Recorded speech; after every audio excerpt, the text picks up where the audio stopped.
Olá, gente, tudo bem? Sou Alexandre, sou professor de Sociologia.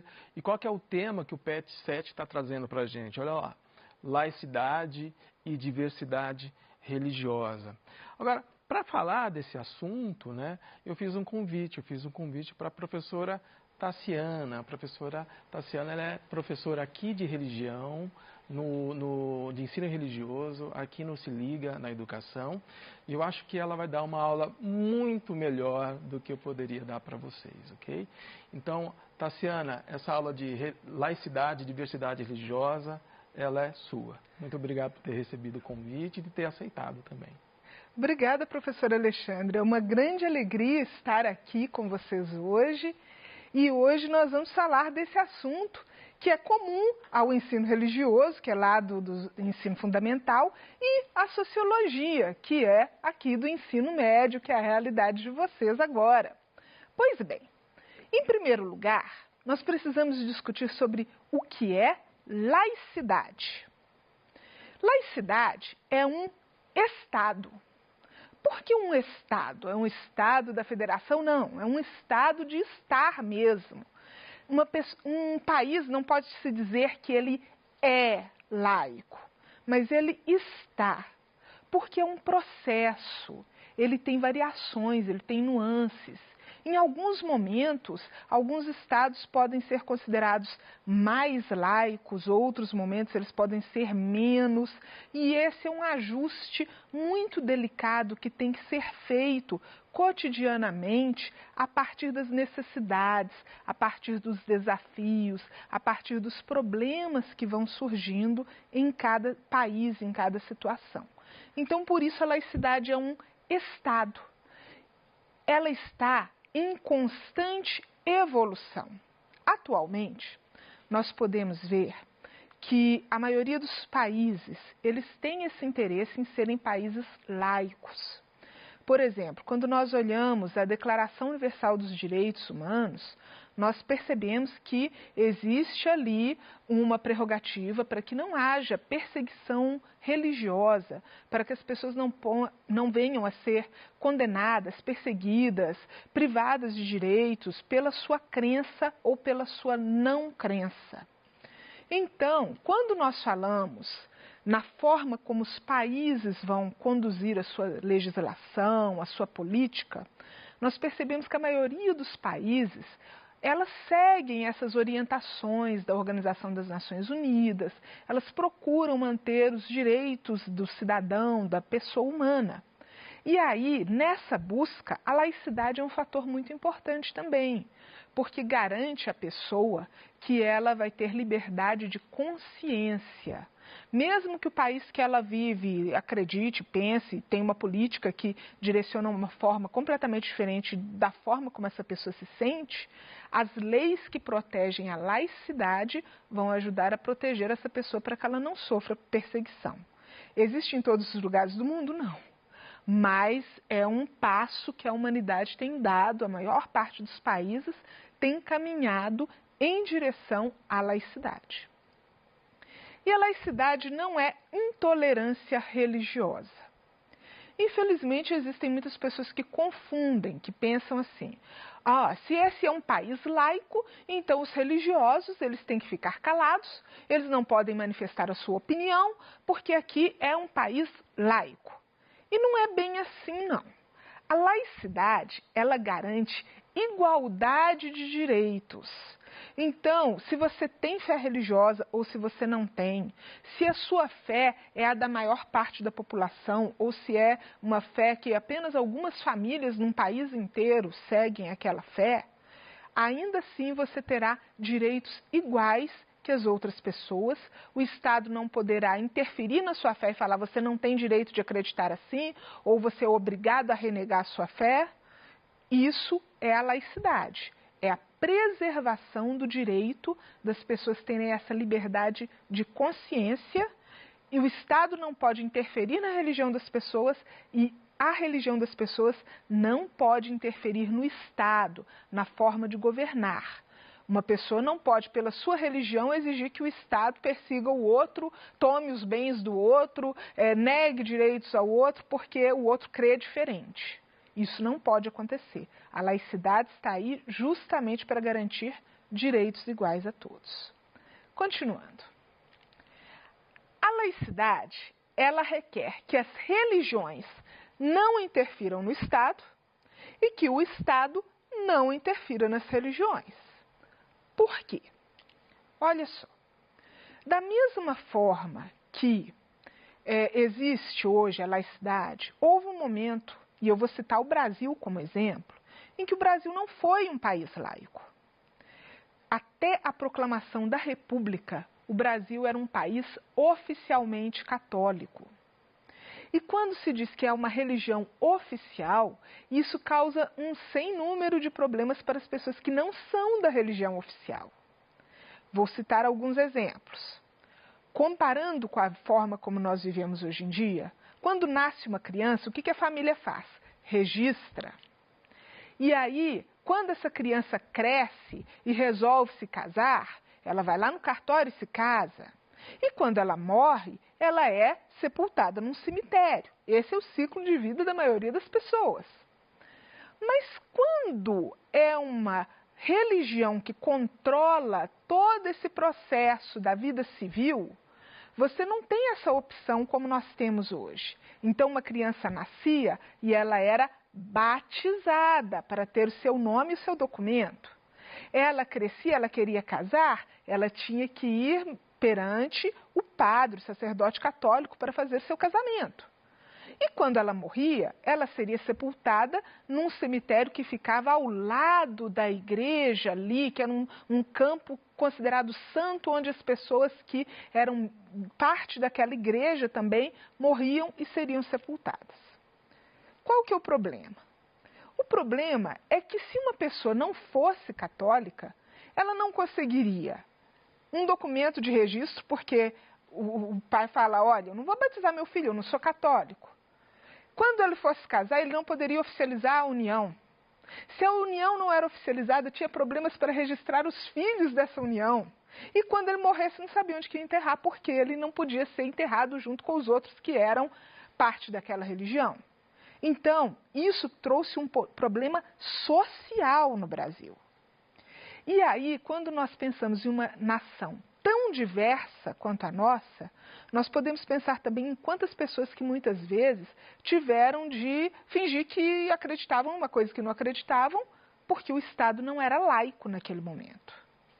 Então, a laicidade, ela preserva justamente isso, para que o Estado não obrigue as pessoas a acreditar ou desacreditar daquilo que elas creem, e as pessoas também não podem forçar o Estado e dizer, olha, você vai impor agora que todos tenham a mesma religião, você vai impor que as pessoas pensem da mesma forma, você vai limitar os direitos das pessoas que não têm fé religiosa. Isso não pode acontecer. Continuando. A laicidade, ela é importante porque ela ajuda a manter a cidadania, a garantir a cidadania. Ela ajuda a garantir que todas as pessoas serão tratadas como cidadãos pelo Estado e não de acordo com a sua crença religiosa ou o seu pertencimento religioso. A laicidade ela é importante porque ela garante igualdade de direitos, independente de qual seja a confissão da pessoa ou se ela não tem uma religião. E a laicidade é importante porque ela valoriza diversidade. Sem a laicidade, é quase que impossível a gente pensar numa política que atenda uma nação tão diversa quanto a brasileira, que tem pessoas de todas as origens, de todas as crenças e de todas as formas de pensar. E por isso a laicidade é tão importante no Brasil e no contexto em que vivemos. Eu trouxe agora para vocês algumas questões polêmicas. E essas questões polêmicas, elas dizem respeito justamente a essa inter-relação tão delicada entre Estado e religião. Olha, eu posso falar, como professora de ensino religioso, que eu já estou num lugar polêmico e delicado. Porque muitas pessoas pensam que o ensino religioso é o ensino de uma religião. E na realidade não é. O nosso trabalho aqui é falar sobre a diversidade, é conscientizar as pessoas sobre a importância da laicidade, é trazer às pessoas essa mensagem que todos podem ter a sua própria identidade, todos podem ser respeitados, seja sua fé qual for, ou mesmo se a pessoa não tiver nenhuma fé. Mas existem outros pontos que são polêmicos, sim, dentro do Estado brasileiro e que causam dúvidas. Olha, será que isso aqui fere a laicidade? Será que isso aqui está interferindo na crença das pessoas? E eu trouxe alguns exemplos para vocês. O primeiro é essa nota. Eu preferi estar mostrando uma de 200 com lobo-guará, mas por enquanto vai só a de 2 mesmo. Toda a família do real tem uma frase escrita. Pois é, vocês já viram que tem essa frasezinha aqui, ó, Deus seja louvado.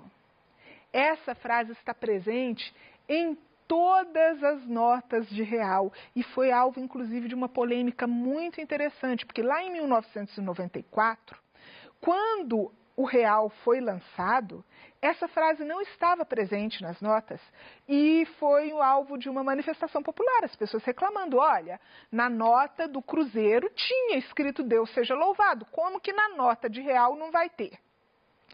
E aí, se a gente for pensar pelo lado da laicidade, levando as coisas a ferro e fogo mesmo, dinheiro é um assunto do Estado, não é um assunto da religião. Por que no dinheiro vai vir escrito Deus seja louvado? Só que aí nós lembramos que no Brasil nós temos uma maioria de pessoas teístas, que creem em um Deus único, e para eles faz sentido ter escrito essa frase, Deus seja louvado. E que mesmo as pessoas que não têm fé religiosa, é uma minoria muito pequena que se sentiria ofendido de ver essa frase na nota, e aí acabou se optando pela permissão dessa manifestação. Então no dinheiro está escrito Deus seja louvado, mas esse dinheiro não vale nem a mais nem a menos se a pessoa é ou não religiosa. Então foi um consenso que acharam uma forma de atender a população, mas ao mesmo tempo que não desrespeita a pessoa que não tem fé religiosa, porque o dinheiro não vale diferente simplesmente porque tem essa frase. Foi uma permissão de manifestação religiosa que fez com que essa frase estivesse presente até hoje nas notas de real. Um outro exemplo aqui é a Constituição Federal. A Constituição Federal, ela é a lei máxima da nação e ela tem um aspecto muito interessante. Eu vou ler aqui para vocês, depois vou ressaltar um trecho. Esse é o preâmbulo, é o início da Constituição, é a primeira parte, quando você abre, é a primeira coisa que você lê. Nós, representantes do povo brasileiro, reunidos em Assembleia Nacional Constituinte, para instituir um Estado democrático, destinado a assegurar o exercício dos direitos sociais e individuais, a liberdade, a segurança, o bem-estar, o desenvolvimento, a igualdade e a justiça como valores supremos de uma sociedade fraterna, pluralista e sem preconceitos, fundada na harmonia social e comprometida na ordem interna e internacional com a solução pacífica das controvérsias. Promulgamos sob a proteção de Deus a seguinte Constituição da República Federativa do Brasil. Promulgamos sob a proteção de Deus? Mas o Brasil não é um país laico? Pois é. Essa é uma questão muito interessante, porque o que acontece? Hoje, nós vemos que ainda existe debate entre juristas sobre a seriedade dessa declaração.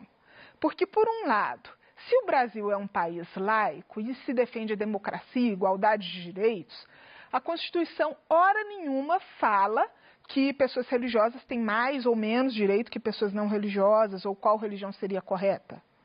Mas a Constituição fala que foi promulgada sob a proteção de Deus. E aí existem juristas que dizem que isso já fere todo o pensamento de laicidade do Estado, porque parte do princípio que existe um Deus que está ali, de alguma forma, assegurando que o que a Assembleia Constituinte fez tinha validade. E isso é um debate que ainda não é bem resolvido. O fato é que a Constituição brasileira não tira nem concede nenhum privilégio extra às pessoas que são religiosas, e nós podemos compreender essa afirmação aqui também como uma forma de uma manifestação dos deputados constituintes, porque eles eram seres humanos, religiosos na sua maioria, e que acharam por bem fazer essa redação para o texto. Esse cartaz agora, ele é uma campanha de outdoors que foi feita pela Associação Brasileira de Ateus e Agnósticos. Esse fundo que vocês estão vendo aqui, ele é do Supremo Tribunal Federal. E no Supremo Tribunal Federal existem dois símbolos, o brasão da República e o crucifixo. E o crucifixo ainda está em uma posição visualmente superior ao brasão da República.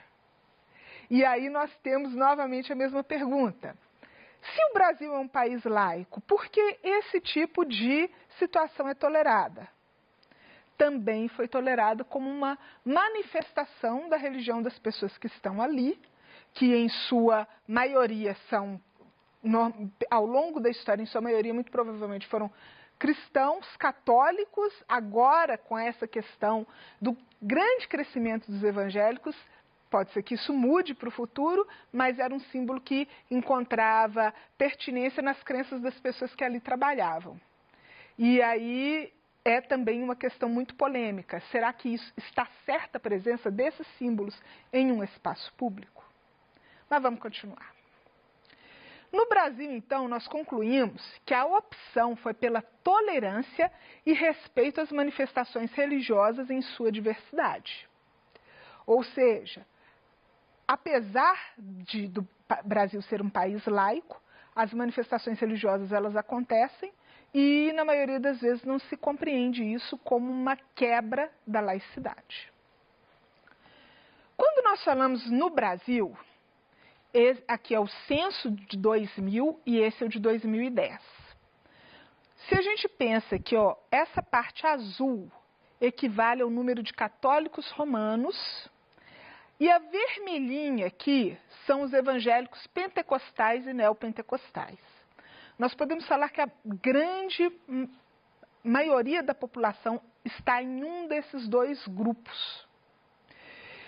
Existem muitos outros grupos menores, mas ainda assim, quando nós falamos na composição religiosa brasileira, nós falamos de um país que é diverso, mas, e essa diversidade se deve à origem do Brasil também, ao processo de migração, ao processo de colonização que trouxe outras religiões para cá.